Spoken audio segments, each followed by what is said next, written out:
Cell phone ఏంటి భోజనం పెడుతుందని. రాజశేఖర రెడ్డి నీకు తెలియదు, ఆ రోజు వస్తుంది, ఆ రోజు నేను చెప్తా. సెల్ ఫోన్ వల్ల ఏమేమి లాభాలు ఉంటాయో ఆ రోజు నువ్వు తెలుసుకుంటావని చెప్పాను, కానీ లేడు ఆయన తెలుసుకోవడానికి. ఈరోజు మీరు సెల్ ఫోన్ చూశారు. మా తమ్ముడు ఒక మాట అడిగాడు. మొన్న నేను ఢిల్లీకి వెళ్ళాను. మన మంత్రి రామ్మోహన్ నాయుడు ఉన్నాడు, ఆయన సెంట్రల్లో సివిల్ ఏవియేషన్ మంత్రి. ఆయన దగ్గరనే డ్రోన్స్ అన్నీ కూడా ఆయన ఆధ్వర్యంలో ఉన్నాయి. ఇప్పుడు 3 విషయాలు మీరు గుర్తుపెట్టుకోవాలి. ఇప్పుడు నేను సెల్ ఫోన్ చెప్పాను మీకు. సెల్ ఫోన్ ఎత్తుకొని మీ ఆరోగ్య విషయాలు కూడా మీరు చూసుకుంటా ఉండొచ్చు. ఇప్పుడు నా దగ్గర ఈ రింగ్ ఉంది. మీరేమనుకుంటారు, ఏదో మంత్రాలు చేసి ఏదో దేవుడి రింగ్ అనుకుంటారు. కాదు ఇది. నేను రాత్రి నిద్రపోయాను, ఎంత నిద్రపోయానో చెప్తుంది ఇది. నేను రాత్రి బాడీ ఎంతవరకు మళ్ళీ రెడీ అయ్యింది నిద్రపోయిన తర్వాత చెప్తుంది. అదే మరి ఇప్పుడు ఒక సెన్సార్ వచ్చింది.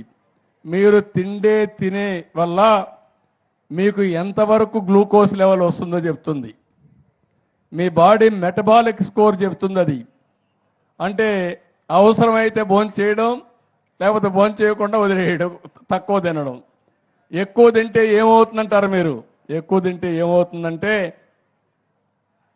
షుగర్ వస్తుంది, మీ శరీరమే షుగర్ ఫ్యాక్టరీగా తయారవుతుంది. తర్వాత ఏది తిన్నా కూడా షుగర్ అయిపోతూ ఉంటుంది. అలాంటివి రాకుండా ఉండాలంటే మన ఆరోగ్యం మన చేతుల్లో ఉంది. సెల్ ఫోన్ వల్ల అలాంటివి వస్తాయి. ఇంకొక పక్క చెప్పాను, మీ పొలాన్ని దగ్గరికి వెళ్ళి నేరుగా సెల్ ఫోన్లో ఒక యాప్ డౌన్లోడ్ చేసుకుని తద్వారా నేరుగా మీ పొలంలో పెస్ట్ వచ్చిందా లేదా మీరే చూసుకునే పరిస్థితి వస్తుంది. ఇవి సెల్ ఫోన్ వల్ల చాలా యాప్లు వచ్చేస్తున్నాయి. అలాంటి యాప్లన్నీ పెట్టుకుంటే ఇక్కడ మీరు చూపిస్తే క్లౌడ్కి వెళ్ళిపోయి అక్కడి నుంచి మొత్తం అనలైజ్ చేసి ఇప్పుడు మీరు ఒక ఫోన్లో మీరు చూస్తే చాట్ జీపీటీ వచ్చింది.